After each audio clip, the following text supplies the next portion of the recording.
Everyone नमस्ते अनि welcome छ मेरो नयाँ भिडियोमा। आशा छ तपाईहरु पनि सन्चै हुनुहुन्छ अनि हामी पनि एकदमै सन्चै छौं हैन। अनि आजको दिन चाहिँ मेरो एकदमै धेरै बेस्ट भएर गयो अनि हामी चाहिँ पसलदेखि जाँदै छौं। आज चाहिँ कोबर होटल। कतिको एक्साइटेड छौ आकु? म त सक्छु।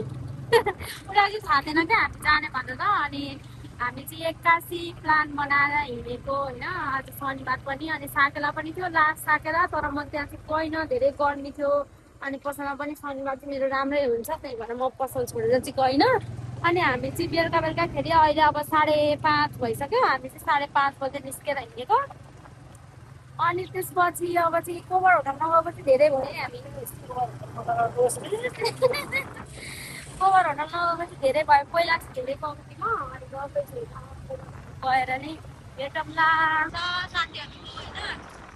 2जना यता हुनुहुन्छ नन्द भाउजू अनि हामी चाहिँ 3जना छौँ यता। अरू साथीहरू चाहिँ हाम्रो जान भ्याउनु भएन। कस्तो राम्रो आएको। ओहो छोड्देऊ न मौसम त आज हाम्रो मौसम तातेको। आइफोनले जतिको यो इधर इधर से मलाई लिएर आएको नि एकचोटि यहाँ मलाई बमेन्ट भएर अनि त्यो बाइकमा बमेन्ट गरेको होइन त्यतिखेर दाइले मैले खुट्टै भएर बमेन्ट गरिदिएको। यस्तो उकालो बाटो रहेछ अनि यहाँनिर चाहिँ कस्तो राम्रो फुल देख्न सक्नुहुन्छ साथीहरू होइन। हेर्नु कति धेरै छ फेरि। फुलै फुलको बगैँचामा मेरी मायालाई भने जस्तो होइन। यो चाहिँ उकालो रहेछ है बाटो। आप त कति हो कति। घाम पनि अस्ताउनु लागिसक्यो है साथीहरू। ए हो खोइ कहाँ छ घाम भनेको त मैले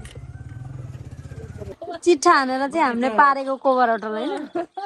चप्पल मन थियो ठिकै छ यो टाइम। वा ओ यता हेर त सबैजनाले हाई गरिदेऊ। हेलो हेलो कस्तो राम्रो देखेछ नि।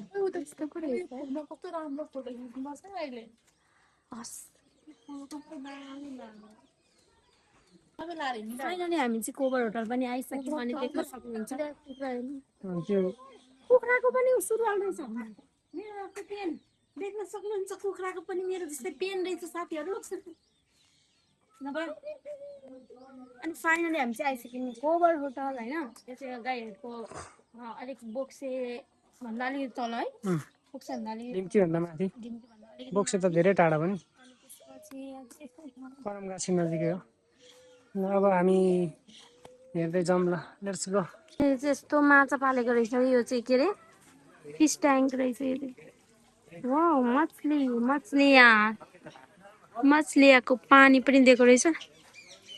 वाउ माछा छ यहाँ होइन। माछा कस्तो मजाले माछा त्यो पनि रहेछ नि त कछुवा कि के भन्छ त्यहाँ रहेछ कछुवा यार। कस्तो राम्रो रहेछ यो चाहिँ। यो चाहिँ मन पर्यो ल। यहाँ सुगा पनि रहेछ मिठो मिठो मिठो मिठे ओहो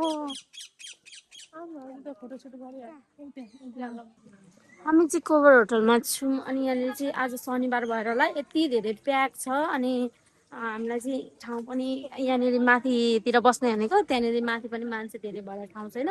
अब हामी कहाँनिर बस्छौँ त साथीहरू त्यो पनि थाहा छैन हामीलाई होइन। अनि यता देख्न सक्नुहुन्छ यो चाहिँ किचन, सायद खानाहरू यहाँनिर त्यो खानेकुराहरू चाहिँ यहाँ बनाउनुहुन्छ। अनि हामी चाहिँ यहाँ फोटो भिडियो ड्याङ बनाउँदैछौँ साथीहरू। अनि यहाँनिर चाहिँ फुलहरू अनि यस्तो हरियो परियो घाँसहरू चाहिँ धेरै रहेछ, त्यो चाहिँ एकदमै राम्रो लाग्यो मलाई। देख्न सक्नुहुन्छ यस्तो छ। अनि मेरी बहिनी चाहिँ झुला झुलेर अगायो, झुला झुल्दै थिएँ अब अगाए चाहिँ उसलाई। अनि हामी चाहिँ अब के अरे निकै बस्छौँ होला निकै बेरसम्म। अनि भरे रातितिर जान्छौँ होला साथीहरू। हामी चाहिँ जाँदैछौँ यो माथि। हेरौँ अब यहाँ खाली छ कि छैन। मेरो बहिनी आउँदैछ फित्रिक हिँडेर।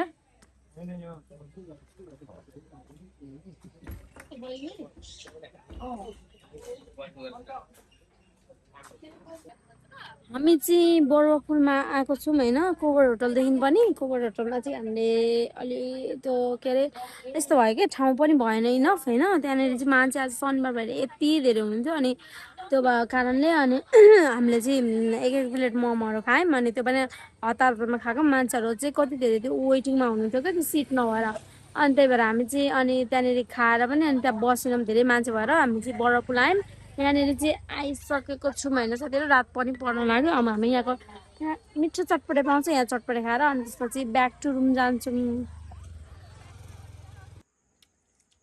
हाम्रो चाहिँ रुममा यस्तो मिठो मासु पाकिरहेछ है साथीहरू अनि हामी चाहिँ चप्पन डुलेर आएर नुहाइधुवाइ गरेर फ्रेस भएर होइन अनि यहाँ टक्क मासु भुटेर मासु खान लागेको अब महँगो होटलमा मासु खान सकिँदैन हामी जस्तो मिडियम क्लासको मान्छेहरूले होइन अनि हामीले चाहिँ त्यहाँनिर चाहिँ अरू नै कुरा खायौँ अनि यहाँनिर चाहिँ टक्क अब रुममै बनाएर लिएर मासु खाँदैछौँ